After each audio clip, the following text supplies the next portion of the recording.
ಸರ್ವೇಶ್ವರ ಸ್ವಾಮಿ ಅವರಿಗೆ ಹಗಲು ಹೊತ್ತಿನಲ್ಲಿ ದಾರಿ ತೋರಲು ಮೇಘಸ್ತಂಭ ರೂಪದಲ್ಲೂ, ರಾತ್ರಿ ವೇಳೆಯಲ್ಲಿ ಬೆಳಕನ್ನೀಯಲು ಅಗ್ನಿಸ್ತಂಭದ ರೂಪದಲ್ಲೂ ಅವರ ಮುಂದೆ ಸಾಗಿದರು. ಹೀಗೆ ಅವರು ಹಗಲಿರುಳು ಪ್ರಯಾಣ ಮಾಡಿದರು. ಹಗಲಿನಲ್ಲಿ ಮೇಘಸ್ತಂಭ, ರಾತ್ರಿಯಲ್ಲಿ ಅಗ್ನಿಸ್ತಂಭ ತಪ್ಪದೇ ಕಾಣಿಸುತ್ತಿದ್ದವು. ವಿಮೋಚನಾ ಕಾಂಡ 13ನೇ ಅಧ್ಯಾಯ 22ನೇ ವಾಕ್ಯ.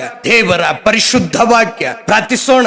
ಕರ್ತನಲ್ಲಿ ನನ್ನೊಲವಿನ ಪ್ರೀತಿಯ ಸಹೋದರ ಸಹೋದರಿಯರೇ, ಇಸ್ರಾಯೇಲರು ಫರೋಹ ರಾಜನ ದಾಸತ್ವದಲ್ಲಿದ್ದಾಗ ಮೋಶೆಯ ಮೂಲಕ ಕರ್ತನು ಇಸ್ರಾಯೇಲರನ್ನು ದಾಸತ್ವದಿಂದ ಬಿಡುಗಡೆ ಮಾಡಿ ವಾಗ್ದತ್ತ ನಾಡಾದ ಕಾನಾ ನಾಡಿಗೆ ಕರೆದೊಯ್ಯುತ್ತಿದ್ದಾಗ, ಮತ್ತೆ ಫರೋಹ ರಾಜನು ಮತ್ತು ಆತನ ಸೈನ್ಯ ದಾಸತ್ವದಲ್ಲಿದ್ದ ಇಸ್ರಾಯೇಲರನ್ನ ಸಂಹರಿಸಲು ಬೆನ್ನಟ್ಟಿದಾಗ, ಇಸ್ರಾಯೇಲರ ಮುಂದೆ ದೊಡ್ಡ ಕೆಂಪು ಸಮುದ್ರ, ಹಿಂದೆ ಫರೋಹನ ಅಶ್ವದ ಗುಂಪು ರಾಹುತ ಪಡೆಗಳು, ಆತನ ದೊಡ್ಡ ಬಲಿಷ್ಠವಾದಂತಹ ಸೇನೆ, ಕಂಗೆಟ್ಟು ಭಯದಿಂದ ಗೋಳಾಡುತ್ತಿದ್ದಂತ ಜನರು, ಇವರ ಕಣ್ಣೀರನ್ನ ಗೋಳಾಟವನ್ನ ನೋಡಿದಂತಹ ದೇವನಾದಂತ ಯಾವೆ ಯೆಹೋವ ಸ್ವಾಮಿ ಸರ್ವೇಶ್ವರ ಆ ಕೆಂಪು ಸಮುದ್ರವನ್ನ ಒಡೆದು ಇಬ್ಬಾಗ ಮಾಡಿ ಸಮುದ್ರದ ಮಧ್ಯೆ ಒಣ ನೆಲವನ್ನ ರೂಪಿಸಿ ತಮ್ಮ ಜನರನ್ನ ಮುನ್ನಡೆಸಿದರು. ಈ ಕೆಂಪು ಸಮುದ್ರದ ಮಧ್ಯೆ ಇಸ್ರಾಯೇಲರು ನಡೆಯುವಾಗ ಸ್ವಾಮಿ ದೇವನೇ ಹಗಲಿನಲ್ಲಿ ಮೇಘಸ್ತಂಭವಾಗಿ, ರಾತ್ರಿಯಲ್ಲಿ ಅಗ್ನಿಸ್ತಂಭವಾಗಿ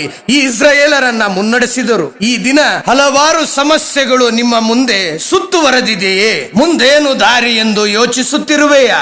ಒಂದೊದಗಿರುವ ಕಷ್ಟದಿಂದ ಪಾರು ಮಾಡು ದೇವರೇ ಎಂದು ಪ್ರಾರ್ಥಿಸುತ್ತಿರುವೆಯಾ? ನಮ್ಮ ದೇವರು ಬೇರೊಂದು ಮಾರ್ಗವಾಗಿ ನಮ್ಮನ್ನ ನಡೆಸುವುದಿಲ್ಲ.